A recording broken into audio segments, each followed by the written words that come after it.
Buongiorno ragazzi e bentornati sul canale. Vi ricordate la flangia che abbiamo disegnato su FreeCAD?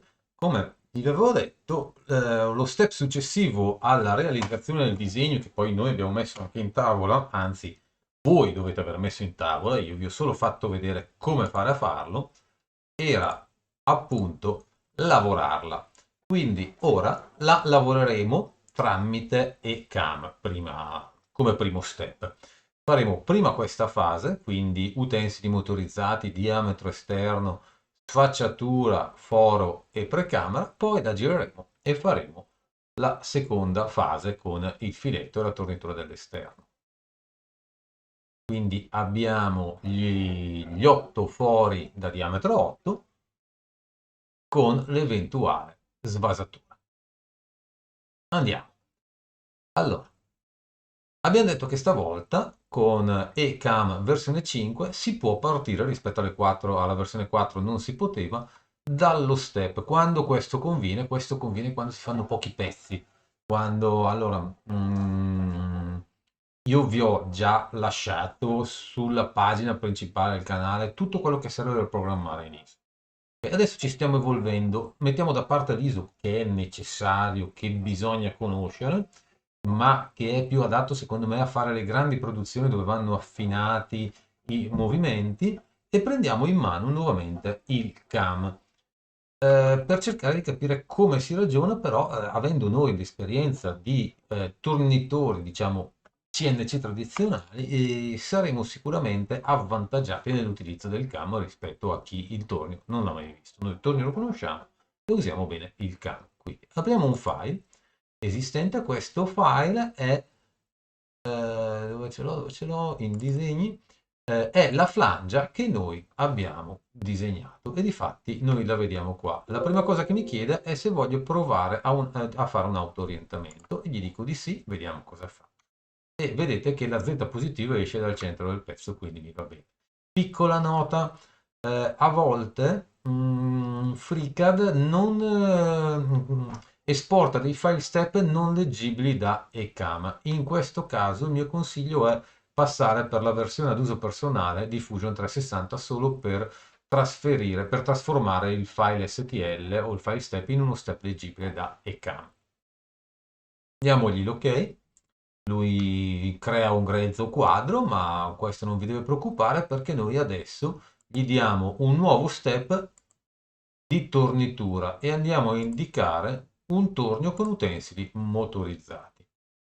Gli diamo l'ok, lui automaticamente mi crea un cilindro, il nostro diametro finito è 99, noi gli diamo un 105 perché lui ovviamente lo prende e lo fa più vicino possibile al reale e poi guardate che bravo, mi smezza esattamente i due sovrametalli. Bravo, sono contento.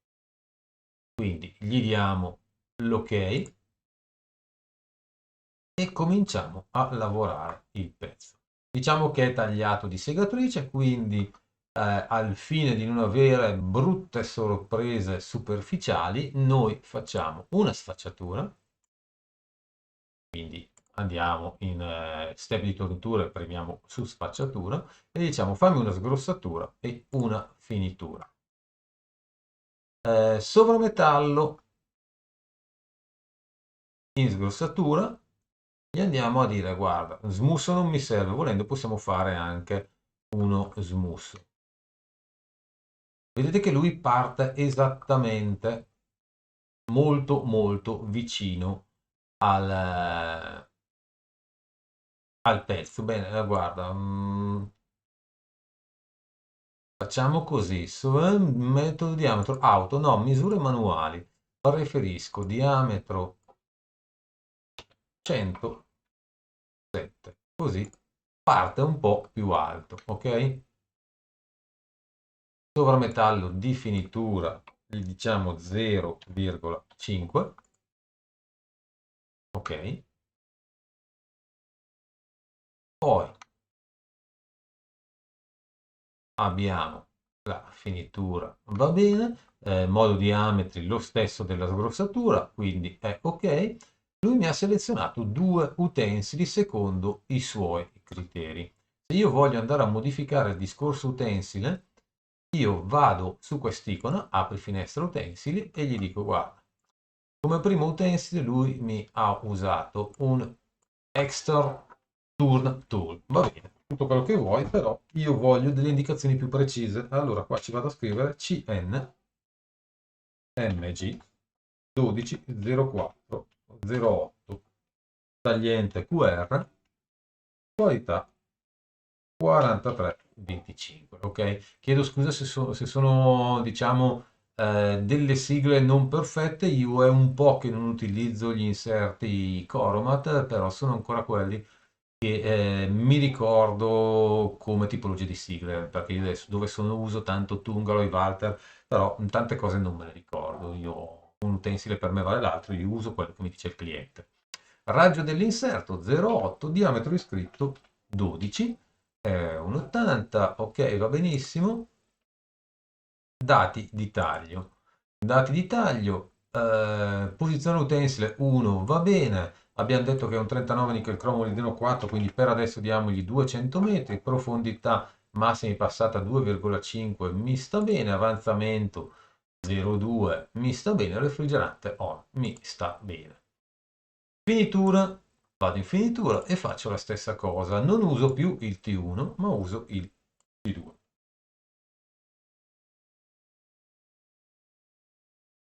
Velocità qua è ok 2,50, va bene tutto. L'unica cosa, questo è un INMG 160408 UF in 40, cosa facciamo? 42, 35, via. Per cui diametro iscritto diventa un 16 e non è più un C a 80 gradi, ma è un T a 60 gradi. E vedete che abbiamo anche questa possibilità. Io tante volte CAM lo uso solo per ottenere il percorso utensile, quindi tutte queste cose qua me ne sbatto. Però vedrete che poi avrà un senso. Anche per quello che daremo poi all'operatore o che ci terremo per noi per ricordarci quello che abbiamo fatto. Seleziono utensile ed è fatto. Poi, cosa voglio fare? Dopo averlo sfacciato io lo voglio forare. Vado qua, foratura centrale, gli dico guarda, lo foro per una lunghezza di 45 mm, quindi meno 45, e come vedete la punta cambia posizione. Distanza di sicurezza 5 mm, quindi mi sta bene perché tanto il pezzo è sfacciato. Inizio Z magari, diciamo Z1, mi sento un attimino più tranquillo. Però lui mi ha selezionato una punta da 10 mm, in realtà io adesso, siccome ho un foro da 20, voglio forare a 18 mm, anzi 19. Così posso poi fare una sola finitura. In tal caso lui mi ha già modificato la punta, ma io entro qua perché ci sono alcune cosucce che vorrei vedere. Essendo un 19 abbiamo un diametro dell'albero di 25, una lunghezza della punta di 60 mm, circa 3 volte il diametro, una lunghezza totale diciamo di 120, ma non è una punta in HSS, bensì una punta a inserti. Ecco perché in descrizione noi andremo a scrivere questo codice, non me lo ricordo, quindi punta inserti 8,80 di 19. Noi andremo a mettere esattamente il codice dell'utensile che avremo in magazzino. Dati di taglio, 20 metri sono un po' poco per una punta inserti, io direi almeno 140, però è un po' piccolina, facciamo 120 e come avanzamento 0,12. Dopo voi ci mettete la punta che preferite. Selezionate. Ok, e abbiamo forato. Gli diamo l'ok e come vedete lui è molto intelligente. Va a mettere il foro non come ultima operazione, ma lo inserisce in mezzo alla sgrossatura e alla finitura. Sì, perché quando un buon tornitore prima fa tutte le sgrossature, poi tutte le finiture. Quindi adesso andiamo a selezionare una tornitura esterna e faremo solo ed esclusivamente di finitura. Ah, no, no, no, abbiamo effettivamente portato, però 109 sì, no, no, tranquillo, me lo possiamo fare in un colpo solo perché non abbiamo tolleranza. Andiamo a vedere il disegno, verifichiamo, 99,5, sì, nessun problema. Quindi, in questo caso, tornitura esterna da modello 3D. Guardate cosa farà lui adesso. Vedete? Mi fa tutto, ma per me questo non va assolutamente bene. Quindi noi cosa facciamo? Andiamo a dirgli z limit, flaghiamo qua e andiamo in questo punto. Vedete che gliel'abbiamo scritto oppure non flaghiamo lì, abbiamo uno spessore da 35 a 41, quindi 6 mm e mezzo, diciamo meno 8.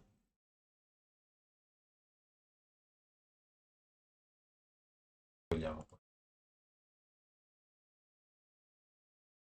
Z-8 non da punto selezionato, ma da inizio Z.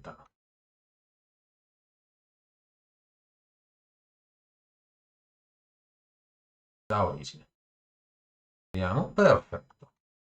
2D, così non mi incasino. Così sono sicuro di essere andato ben oltre lo sbus e non trovarmi poi un piccolo ricciolo. Insomma, però potete fare proprio tutto quello che volete.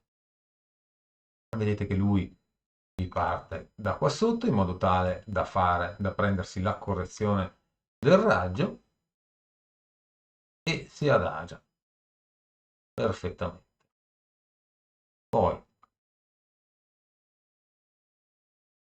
tradizionale non piantare, ma ok, non voglio che mi abbozzi questo smusso perché ho un CNMG. Vediamo cos'altro ho. Creare accordi su spigoli vivi mi piace molto, in modo tale che lui qua farà un raggetto proprio. E io quello lo attivo sempre, un raccordino, uno diciamo di 0,15 male non farà. E in questo caso, finitura, attenzione, dov'è?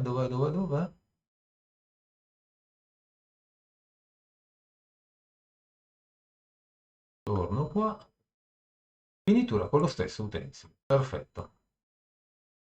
In modo tale che quando vado a finire, vediamo se lo posso fare già subito. Ok, finitura, senza attivare finitura, io scrivo finitura con lo stesso utensile, così lui farà una passata di finitura con un unico utensile. Anche qua, volendo, posso andare a scrivere i miei parametri. Vedete, lui mi ha usato di nuovo il T1, va bene il T1 perché è esattamente quello che ho usato a sfacciare in questo caso. Posso utilizzarlo, se no posso anche variare i dati. A questo punto vi ho già fatto vedere come si fa, quindi non vado a perdere troppo tempo. E vedete, tornitura esterna, sgrossatura. Lui però me la mette qua, io poi questa l'andrò a inserire dopo.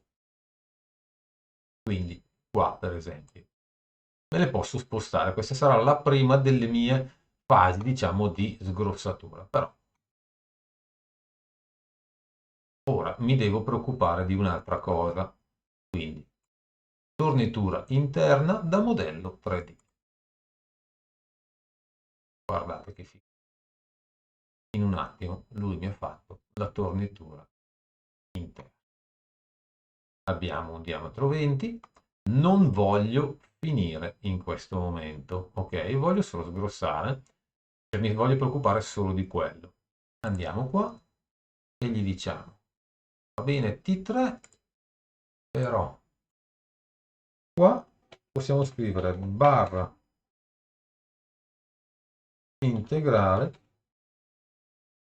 16 mm, ci possiamo dare un'informazione di questo genere. Seleziona utensile, poi potrei andare a cambiare, ecco, potrei per esempio un'altra cosa, andare a dirgli, guarda, qua profondità di passata massima 2 mm e mezzo, no, qua sto usando un utensile piccolino, profondità di passata 1,5 mm, quindi 3 sul raggio, seleziono utensile e guardate adesso, tac, vedete che abbiamo un sacco di passate, lasciamolo così. Ci stiamo impratichendo con ECAM, non mi sto preoccupando del ciclo di lavoro. Perfetto. Bene, a questo punto pensiamo al discorso sovrametallo. Sovrametallo in X 0.7. Sovrametallo in Z 0.15. E poi finitura. Non voglio più il T3, ma voglio cambiare utensile per avere un utensile fresco quando finisco. E quindi anche qua gli diciamo finitore PNMG. Seleziono utensile, lui si calcola il suo bel percorso, come vedete lo calcola da qua e se ne viene via. Anche qua io posso, volendo,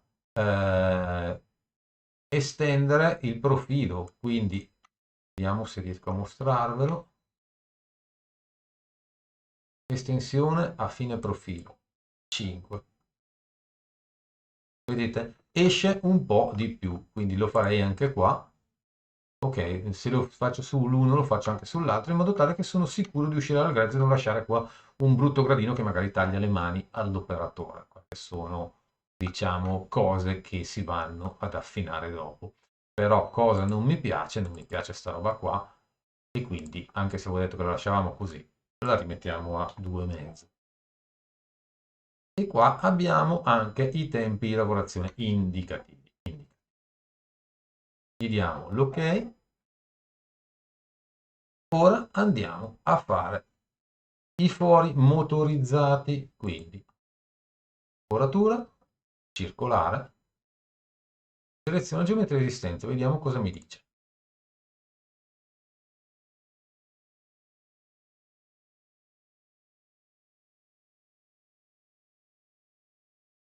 Bellissimo. E no, potevo fare una foratura circolare.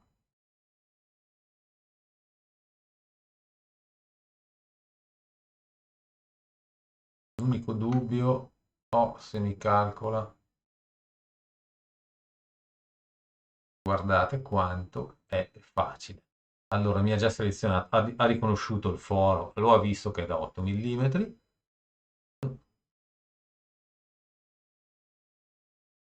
Come vedete, vedete proprio dove va lui a forare. Bene, inizio Z, bottom Z, meno 7. Taccate, vedete che lui esce. Perfetto. Svasatura, mi dice bottom Z, ok, aspettate un secondo che adesso ci ragiono. Allora, sicurezza, anche qua scrivo meno 2. Vediamo cosa mi fa. Ecco, vedete che vedete alla punta dell'utensile dove va. Cosa stiamo usando qua? Stiamo usando una punta diametro 10. Io direi di andare a usare una punta un po' più grande, perché diametro 10, se andiamo giù un pelino di più lasciamo il gradino, visto che dobbiamo fare dobbiamo fare uno smusso 0,5 se non ricordo male. Ok, allora 10 va bene. 10 va bene. Quindi selezioniamo utensile. Cosa possiamo selezionare qua? Definisci svasatura da chamfer tool, profondità smusso, diametro esterno, svasatura. Diametro esterno, svasatura. Diametro esterno, svasatura dovrebbe essere 9 mm. Guardate che figata. 9 mm fatti. Secondo me ho dimenticato, vedete, dati. Allora andiamo a selezionare. Come si fa più? Ecco, avevo dimenticato un foro. Come vedete, ho fatto tutto quello che dovevo fare. Anche qua, stesso discorso. Allora, Ricordiamoci la posizione dell'utensile, chamfer, che vuol dire svasatore, noi diciamo svasatore di 10 mm. Seleziono utensile, ok. Poi andiamo in foratura e qua gli diciamo punta integrale da 8 mm. Questa è in HSS 118, dati di taglio 20 metri ormai. Diciamo che usiamo una bella punta, 80 metri, e volendo si può fare anche di meglio. Selezioniamo l'utensile. Ok, adesso andiamo in questa zona, gli diciamo grezzo visibile, part model nascosto, ok, ci mettiamo sul primo punto e gli diamo il via alla simulazione.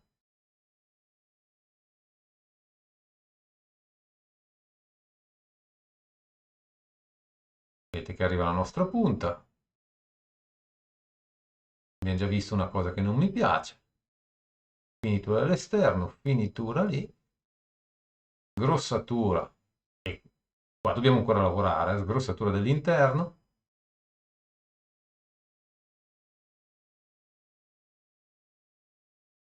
finitura,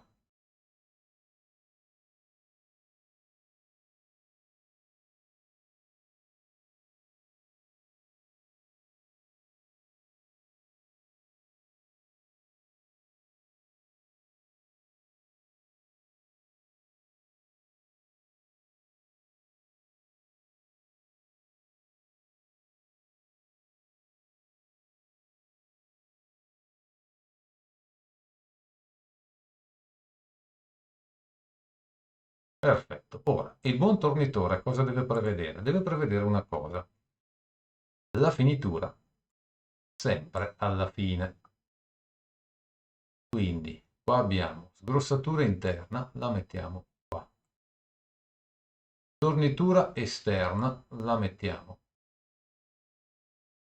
Perché questa tornitura esterna di sgrossatura era l'ultima sgrossatura che però corrisponde anche a una finitura. Andiamo in punta inserti 880. Andiamo qua, metodo di entrata, quindi modo foratura, diretto, è una punta inserti, fora in un colpo solo. Ok, poi svasatore anche qua, anche se non è inserti, le punte attuali, un foro così, lo fanno in un colpo solo. Seleziono utensile e via. Ok, quindi facciatura di sgrossatura, foratura, perfetto, tornitura interna, sgrossatura, chiudiamo tutti, tornitura interna, sgrossatura, tornitura esterna, sgrossatura, però è diciamo già un'operazione un pochino più pesante,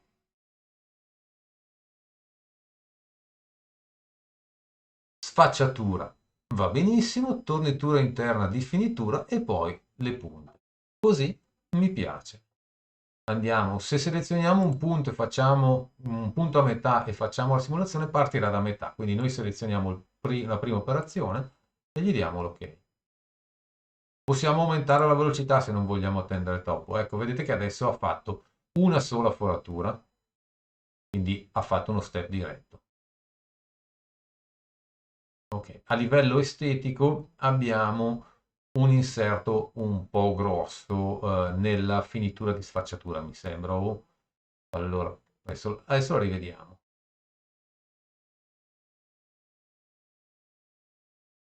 Sono perso via.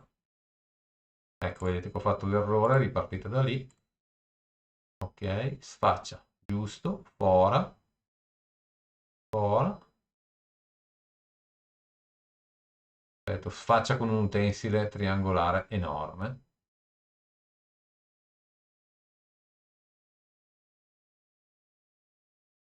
Quindi quello va rivisto, ma quello non è un problema per il nostro punto di vista. Ora, perché io vi ho fatto vedere come inserire i commenti sugli utensili? Perché e CAM ha una figata che è il report sheets. Guardate i nostri commentini. Eccoli qua, punta inserti, barra integrale, che vabbè E qua invece vedete dove ho lasciato, lui si è messo il suo utensile prestabilito TNMG, finitore, punta integrale, svasatore. Bene, io adesso qua, poi abbiamo anche sempre il report riepilogo utensili. Qua abbiamo anche un qualcosa diciamo di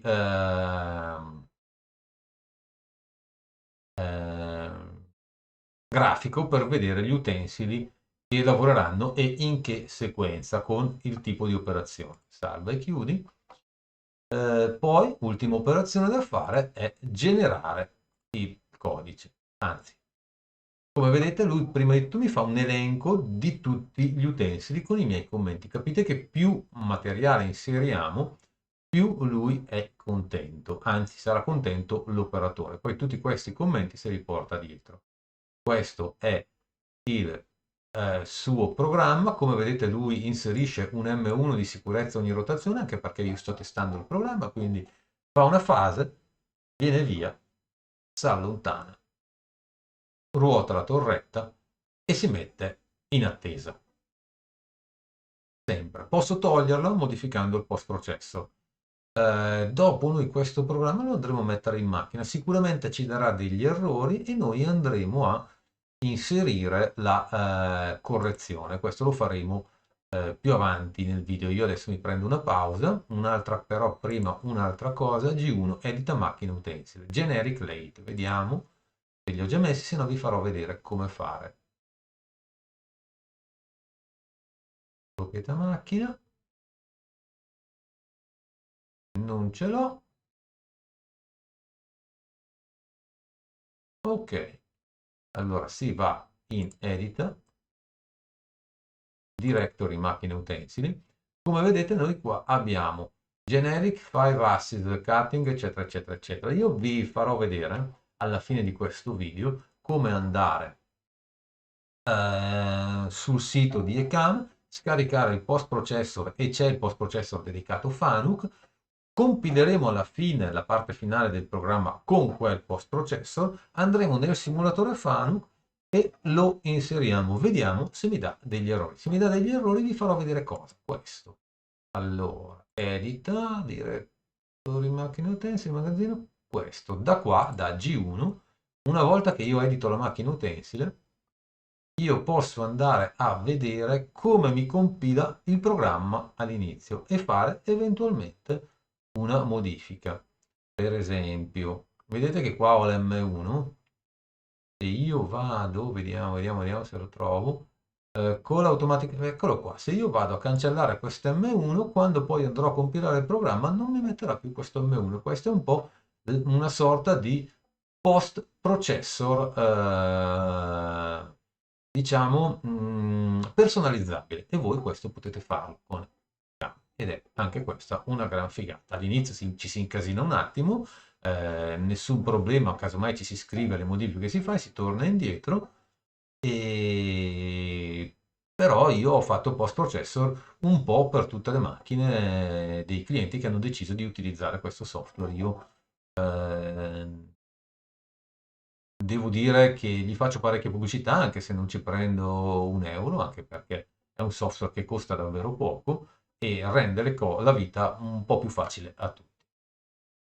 Chiudo e genero il G-code, poi lo copio, lo vado a inserire nella mia pennina, lo porto sul mio Fanuc 31 piuttosto che 21, quello che è, e vedo dove, le prime volte, vedo dove andare a modificare se serve il post processing.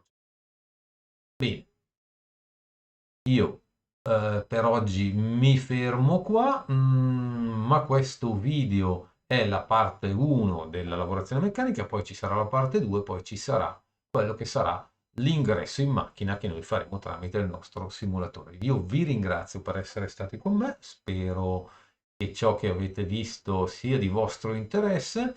Qualora lo sia, vi invito a iscrivervi al canale, mettere un mi piace, a condividere sui vostri social i miei video. Io cerco di essere il più esplicativo possibile anche se non sono nato per insegnare, perché sono fondamentalmente un utilizzatore di macchine utensili, e qualora vi siano piaciuti tanto, il modo migliore per aiutarmi ad andare avanti con questi video è sostenere il mio canale con un piccolo abbonamento mensile su YouTube di 1 € al mese. Credo che un corso di CNC 12 € l'anno gli possa valere, anche se non è fatto dal miglior corsista del mondo.